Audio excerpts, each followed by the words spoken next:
Welcome to Darby and Friends, 1490 WGCH and WGCH.com, anywhere. This is so nice to have Jane Wyker return and be with us. Last time you were here, you were talking about your new book, Soul Selfish, The Awakening of a Good Girl. And you were on your way within, I guess, about a week to speak at the Byram Schubert Library. And so, first of all, welcome. Thank you, Darby. It's so nice to be back. Good. How'd it go?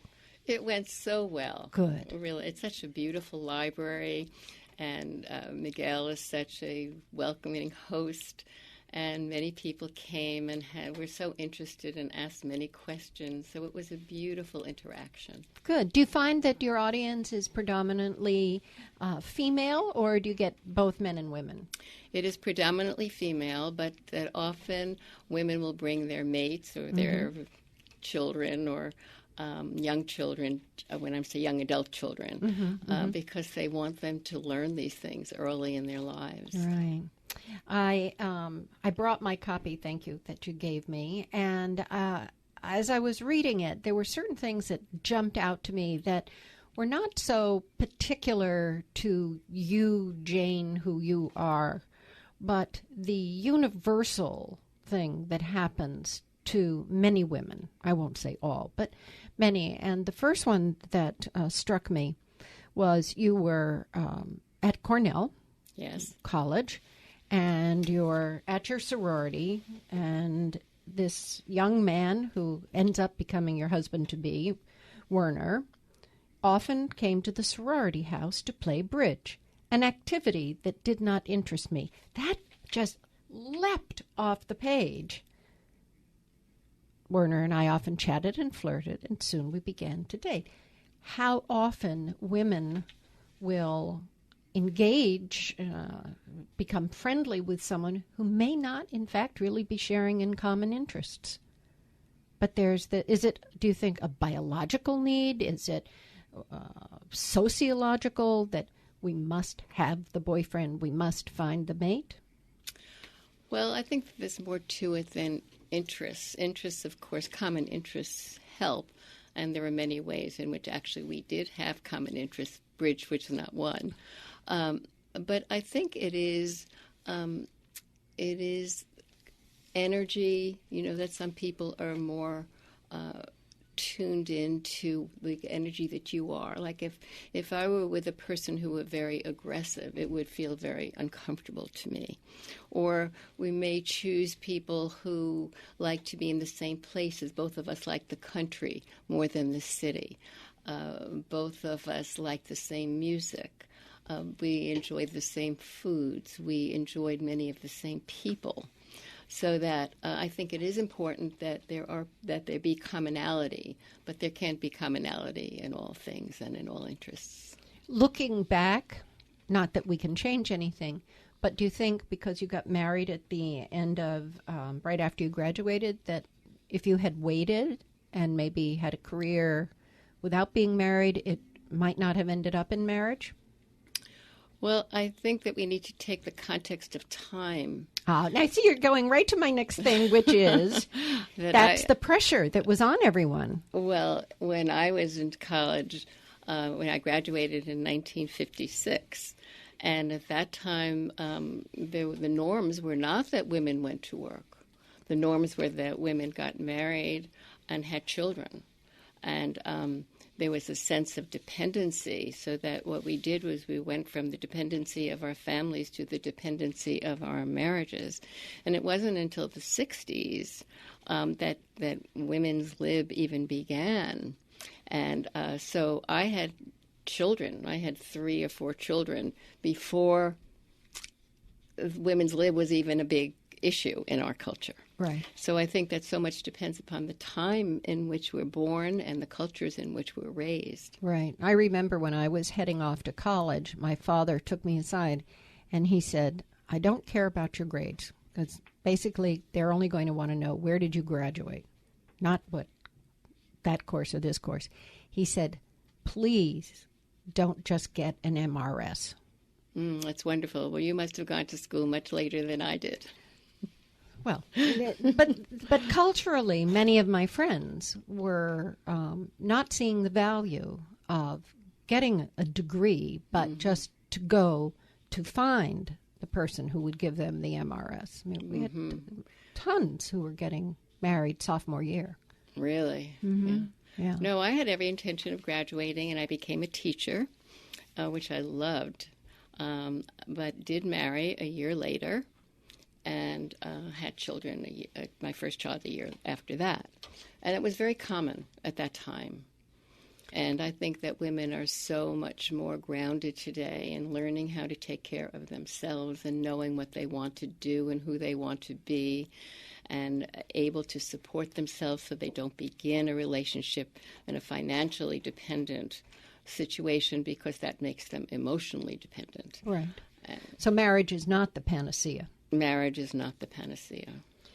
How do we help young women get a compass to navigate all of this? Well, I think it all comes down to knowing yourself. And whether it's about marriage or whether it's about career or whether it's about friendship or how you want to live, where you want to live, that we really need to take time to know ourselves. And I don't think that most people take that time. Most of us are taught to be very outer directed rather than inner directed. And Soul Selfish is a book about inner directedness. Do you think that our Judeo-Christian sociological mores feed us, as Carl Jung said, we have that collective consciousness. We all have the same fairy tales, Cinderella losing the slipper and the prince, taking care of her, and the whole thing to be the fairy princess in the beautiful white gown with the little crown celebrated. And I mean, that's what a wedding is. Yes. Yeah, we're sold that. Well, marry Prince Charming and you'll live happily ever after. No one says when he gets to be a creep. That's true, but I think that's more cultural than psychological. Okay. And when Carl Jung spoke about the collective consciousness, he was really speaking about the universe, where we're connected. And if you see, what happens is that the culture that you're raised in has a very large impact on the life that you live, until you begin to look at the culture and see, well, what do I accept of this culture and what do I not accept of this culture? And once you begin to do that, you begin to become more individuated rather than just part of a culture. But this is also a multi-generational issue. It's not just myself with my parents. It was my parents with their parents and their parents with their parents. And it goes through generation to generation to generation. And these beliefs and cultural norms and ways of thinking and living and believing are passed down. And so it takes some rigorous thought about, well, what do I agree with and what don't I agree with, and what do I want my life to be in this way or that way, rather than, well, that's just the way it was. And with your daughter, Susan, how did you feel you could best enable her or protect her from these old cultural ways?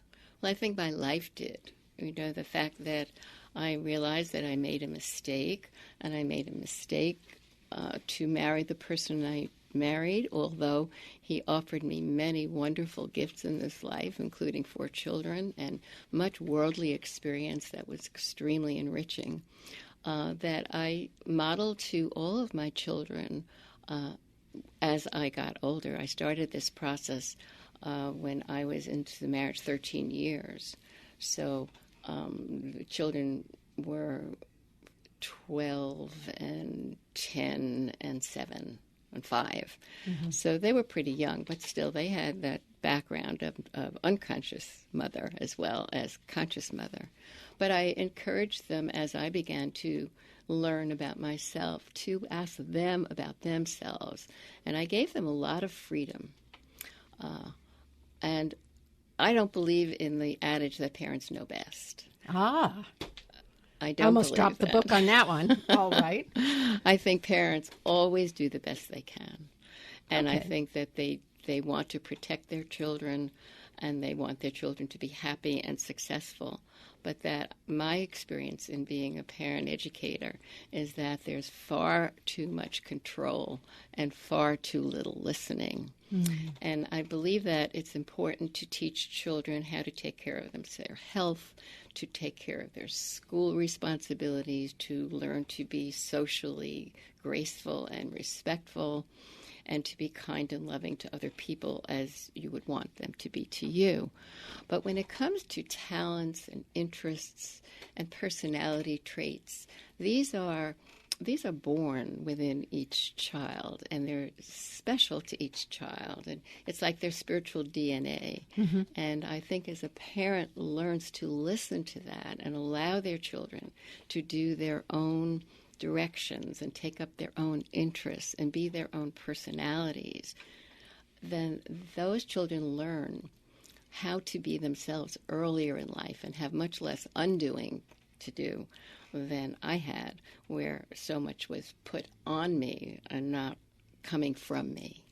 So the exterior expectation of a parent to a child is not necessarily helpful to the child. Well, it is in terms of safety and health and, structure. And the way I see it is that as children grow, we give them ever-increasing space to explore their space in a safe way. Then they're going to learn not only from the things that they like, but the things that don't work out so well.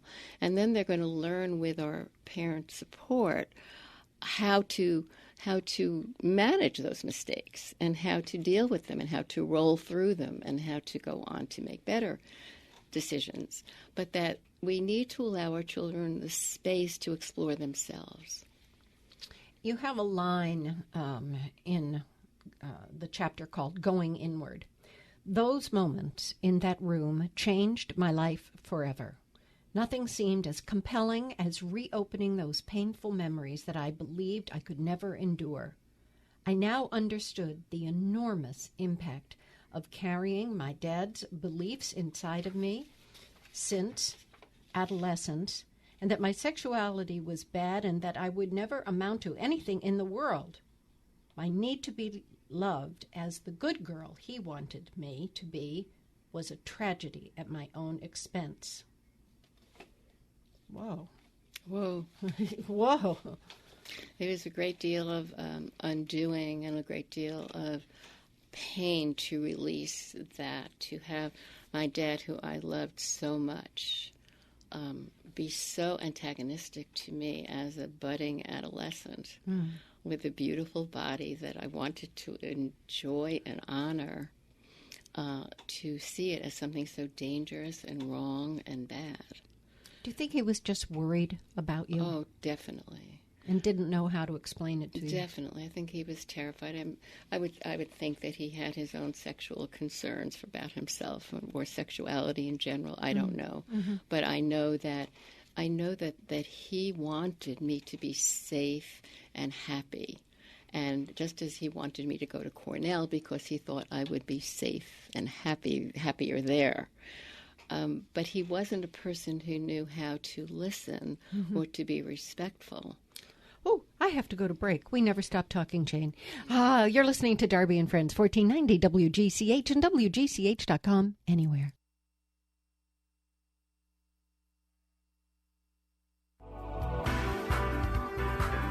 Welcome back to Darby and Friends, 1490 WGCH and WGCH.com, anywhere. I am just enjoying my conversation with Jane Wyker, the soul self. I am the awakening of a good girl. Soul self. The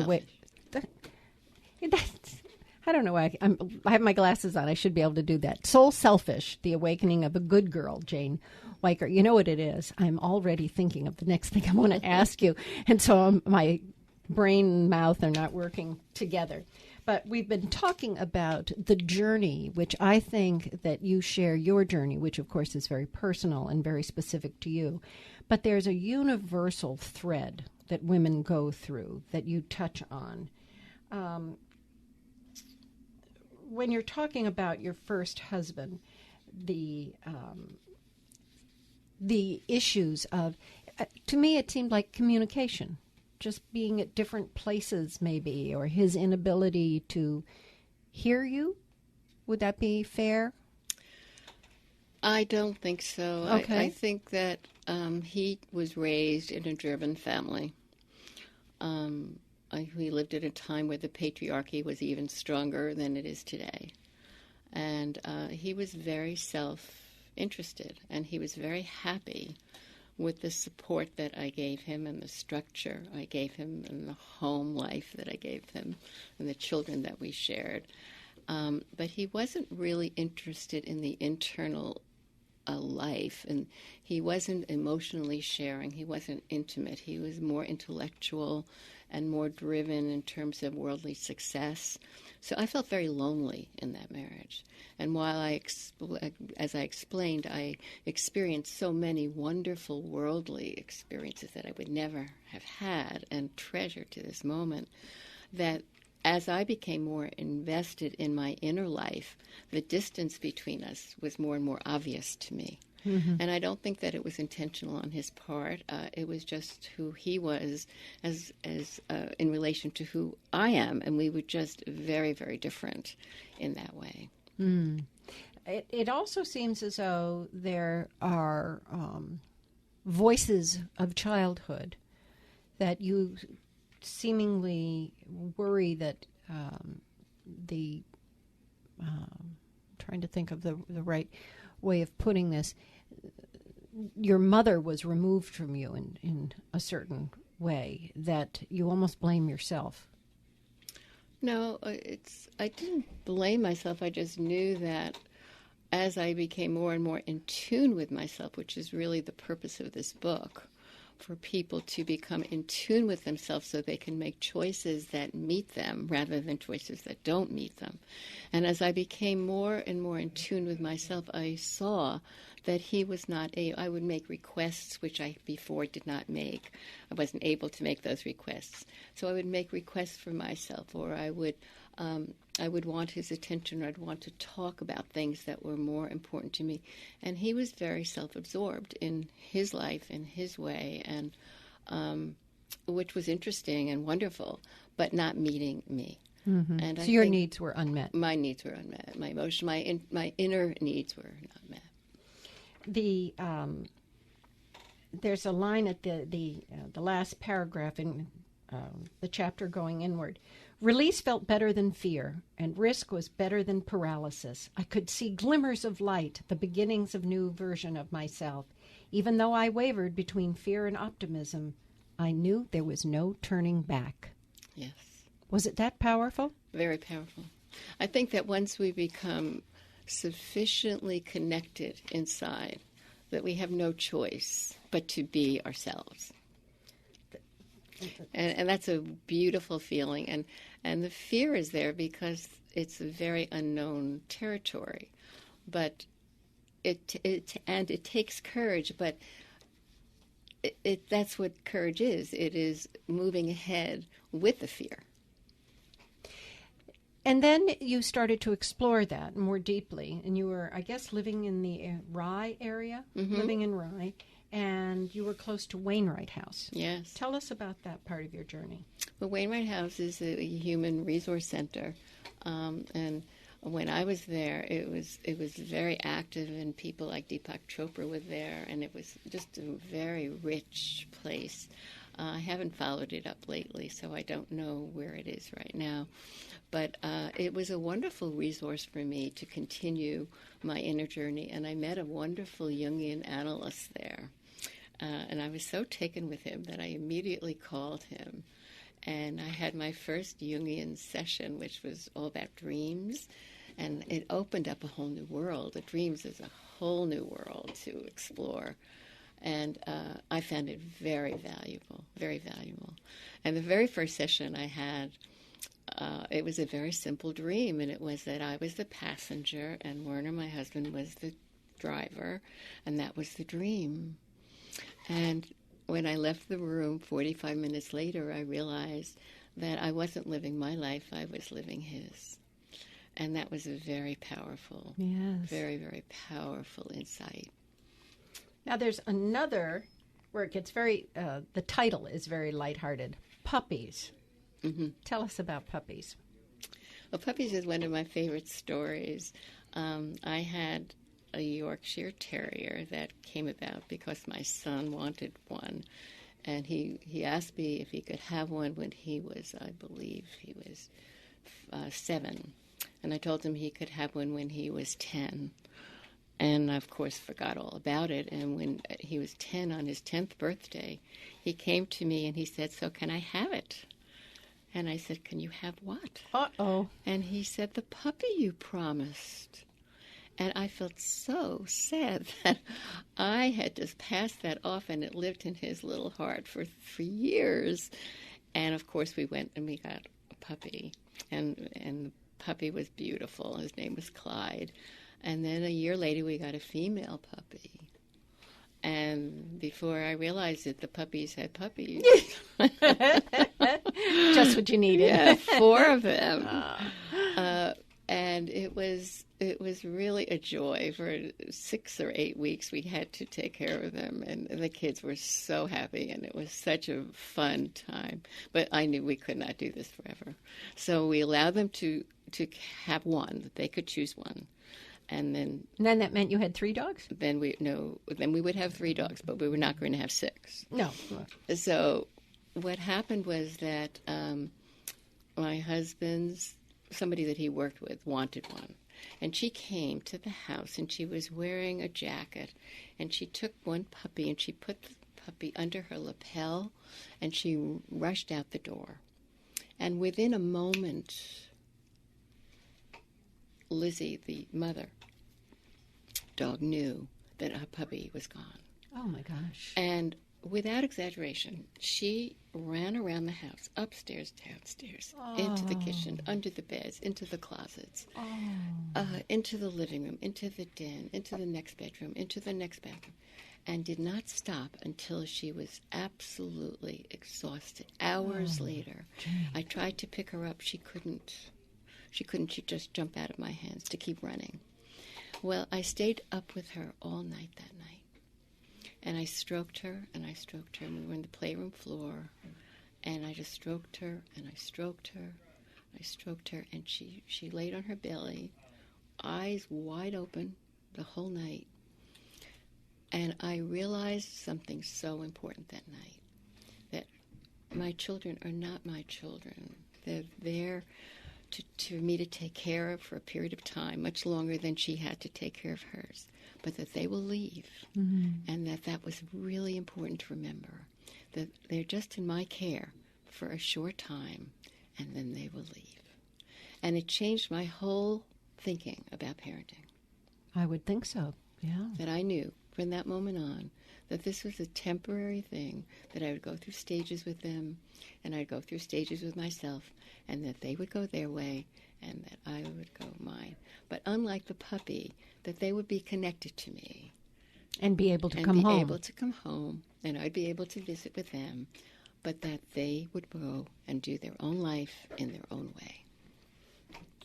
But that's, if you think in terms of spirituality, that's very biblical, that you will say goodbye to parents and you will go off and live your life, and that's normal. And that's healthy. Yes, very healthy. But it's amazing how many, oftentimes I think, mothers are living either vicariously through their children or have whatever neuroses that cause mothers to stay controlling of even adult children. It's oh yes, or haven't disconnected emotionally from their own mothers to be individuated from their own mothers. Right. I think that's a hard one. Oh yeah, it takes work. It does. But that's what freedom is. Definitely. That's what freedom is. Yeah. All very exciting things. And then we move through other chapters. I was amused in Casa de Campo because I am a workaholic. I can't help it. I love working. I work all the time. Anyone asks me, "Oh, can you do that?" "Oh, sure, I can do that." And you get reminded in that chapter the importance of taking time. Well, for me, it was responsibility. It was being this very super responsible person. I mean, I learned how to be responsible as a child, taking care of my mom, and then I had my children, and this big household, and all this activity, and there was so much to take care of. And then what I saw was that pleasure is really important. Most definitely. And on that, Jane, dear, we will say thank you so much. Soul Selfish, The Awakening of a Good Girl, Jane Wyker. If you ever see that she's speaking, go to her talk and be sure to get her book. Amazon. You've been listening to Darby and Friends, 1490 WGCH and WGCH.com, anywhere.